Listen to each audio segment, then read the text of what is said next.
आता संपूर्ण राज्यभरातल्या 36 जिल्ह्यातल्या महत्त्वाच्या 72 बातम्यांचा आपण वेगवान आढावा घेऊयात।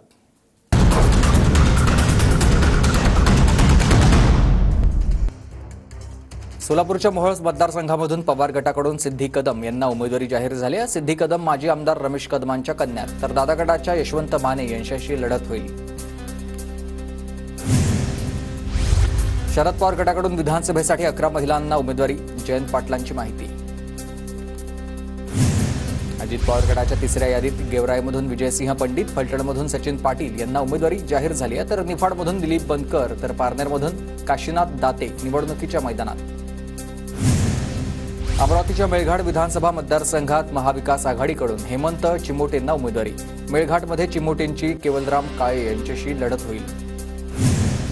ठाण्यात काँग्रेसच्या निर्धार मेळाव्याला केरळचे आमदार सजीव जोसेफ यांची हजेरी।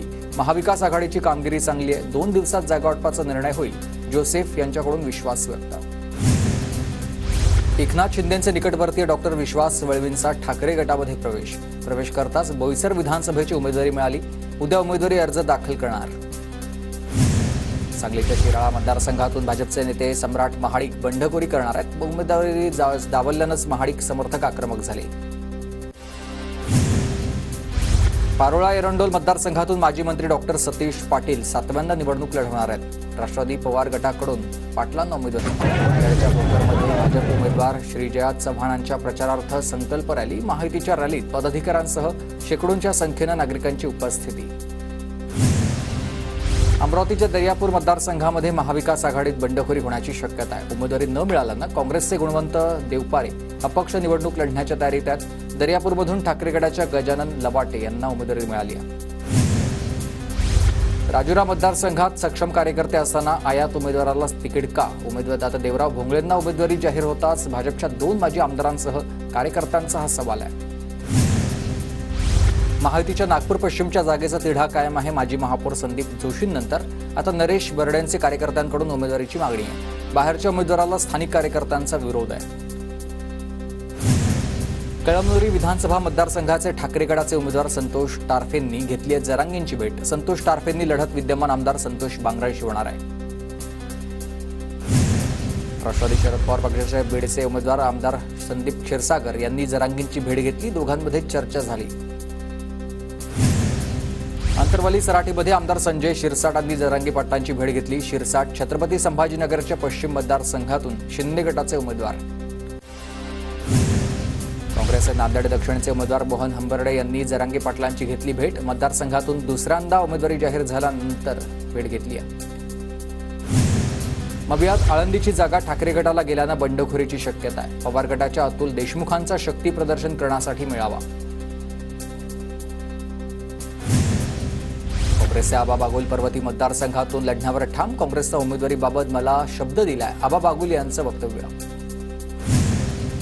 काटोलमधून अनिल देशमुखांऐवजी सलील देशमुख उमेदवार असतील। अनिल देशमुख आणि सलील देशमुख दोघांनाही एबी फॉर्म मिळाले, सूत्रांची माहिती। वडगाव शेरीमधून भाजपचे जगदीश मुळीक लढण्याच्या तयारीत आहेत। सुनील टिंगरेंच्या उमेदवारीला मुळीक यांचा अप्रत्यक्ष विरोध आहे। मी अजूनही पक्षाच्या आदेशाची वाट पाहतोय, मुळीक यांचं वक्तव्य। किशोर जोरगेवार यांचा भाजपात प्रवेश। मुनगंटीवार यांच्या उपस्थितीत किशोर जोरगेवार भाजपात। रिसोड मतदारसंघात महायुतीच्या उमेदवारीचा पेच कायम आहे। भाजपकडून माजी खासदार अनंतराव देशमुख आणि माजी आमदार विजय जाधव इच्छुक आहेत, तर शिंदे गटाकडून देखील आमदार भावना गवळी इच्छुक आहेत। गुहागर विधानसभेसाठी महायुतीचा उमेदवार ठरेना भास्कर जाधव यांचा विरोधामध्ये लढण्यासाठी डॉक्टर विनय नातू इच्छुक आहेत, तर जागा भाजपलाच मिळेल, भाजपचे नेते प्रमोद जठार यांचा दावा आहे। कारंजामध्ये अजित पवार गटातील युसुफ पुजानी अपक्ष लढण्याच्या तयारीत आहेत। युसुफ पुजानी यांनी काही दिवसांपूर्वी जिल्हाध्यक्षपदाचा राजीनामा दिला होता। कारंजा मतदारसंघात तिरंगी लढत होईल।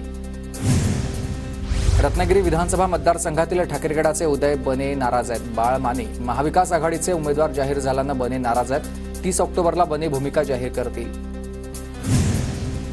विखे समर्थक वसंतराव देशमुख पोलिसांच्या ताब्यात। स्थानिक गुन्हे शाखेनं अहिल्यानगर या शहरामधून देशमुखांना ताब्यात घेतलंय। आक्षेपार्ह वक्तव्य करत असतानाच वसंत देशमुखांना कोणी रोखलं नाही। सुजय विखेंनी स्टेजवरच निषेध करायला हवा होता, जयश्री थोरात यांचं वक्तव्य। जयश्री थोरातांसह 50 जणांवर गुन्हा दाखल। काल संगमनेर पोलीस ठाण्यासमोर ठिय्या आंदोलन केल्यानं कारवाई। मला न्याय देण्याऐवजी माझ्यावरच गुन्हा दाखल झालाय। जयश्री थोरात यांना राग अनावर। सुनील केदार यांच्या सावनेर मतदारसंघामध्ये भाजप कुणाला उमेदवार देणार याकडे सगळ्यांचंच लक्ष लागलंय। कारण काँग्रेसकडून सावनेरमध्ये काँग्रेसचे नेते सुनील केदार यांच्या पत्नी अनुजा केदार यांना उमेदवारी जाहीर झाली आहे। नागपूर दक्षिण मतदारसंघातील जागेचा घोळ सुटलेला आहे। भाजपचे मोहन मते हे यांच्या विरोधात काँग्रेसकडून गिरीश पांडव यांना उमेदवारी, तर नागपूर दक्षिणवर होता ठाकरे गटाचा दावा। मेळघाटचे आमदार राजकुमार पटेल यांना शिंदे गटानं उमेदवारी नाकारली आहे। राजकुमार पटेल पुन्हा प्रहारकडून निवडणुकीच्या रिंगणात उतरणार का याकडे लक्ष। लातूर ग्रामीण मतदारसंघातून भाजपचे रमेश कराड यांना उमेदवारी जाहीर। लातूर ग्रामीण मतदारसंघामध्ये रमेश कराड विरुद्ध धीरज देशमुख अशी लढत होईल। हिंगोली विधानसभा मतदारसंघ काँग्रेसकडे असताना ठाकरे गटाकडून रुपाली पाटील यांना उमेदवारी दिल्यानं काँग्रेसमध्ये नाराजी आहे। हिंगोली विधानसभेसाठी काँग्रेसकडून प्रकाश थोरात इच्छुक उमेदवार आहेत। जळगाव ग्रामीण मतदारसंघाचे शिंदे गटाचे उमेदवार गुलाबराव पाटील यांनी प्रचाराचा नारळ फोडलाय। गुलाबराव पाटलांनी पद्मालय तीर्थक्षेत्र इथं बाप्पाच्या दर्शन घेऊन प्रचाराला सुरुवात केली। गुलाबराव पाटील पाणीपुरवठा मंत्री असताना मतदारसंघात पाण्याची समस्या, त्यांचं 10 वर्षात मतदारसंघात कोणतंही काम नाहीये, गुलाबराव देवकर यांचा आरोप आहे। समाजवादी पार्टीचे उमेदवार इर्शाद जहागीरदार धुळे विधानसभेसाठी उमेदवारीवर ठाम आहेत। महाविकास आघाडीच्या डोकेदुखीमध्ये आणखी वाढ होण्याची शक्यता आहे, कारण महाविकास आघाडीतून ठाकरे गटाकडून अनिल गोटे यांना उमेदवारी देण्यात आली आहे।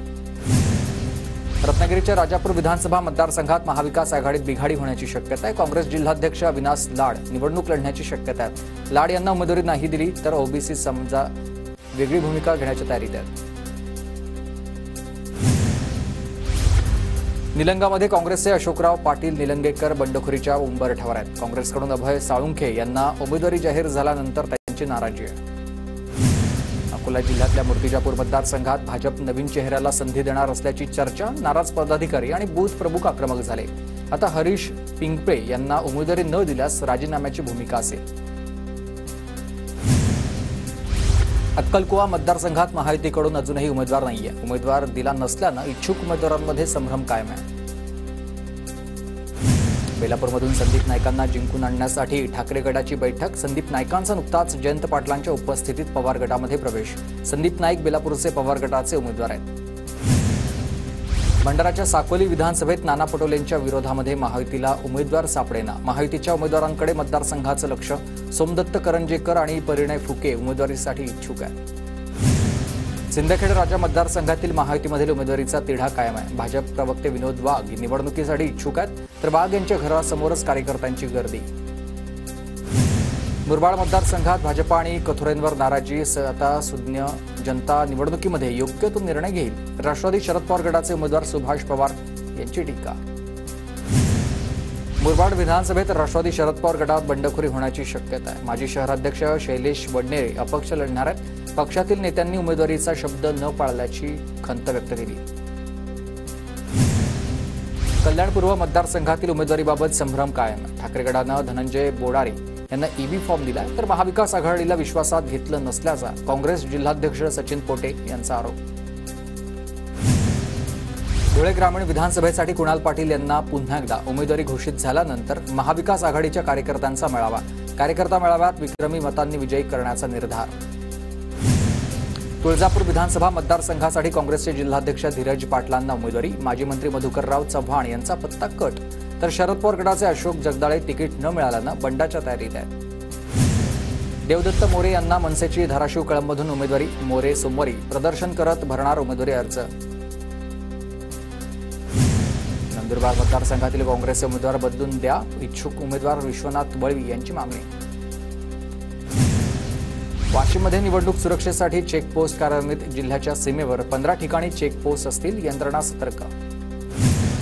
बीडच्या परळी विधानसभा मतदारसंघातील 122 मतदान केंद्र सीसीटीव्ही आणि पोलीस बंदोबस्तात असतील। बोगस मतदानाचा प्रकार रोखण्याचे न्यायालयाचे आयोगाला निर्देश। निवडणुकीच्या पार्श्वभूमीवर जळगावमध्ये पोलिसांचा रूट मार्च। कायदा आणि सुव्यवस्थेसाठी वरिष्ठ पोलीस अधिकाऱ्यांकडून सैन्य दलाच्या तुकडीला मार्गदर्शन।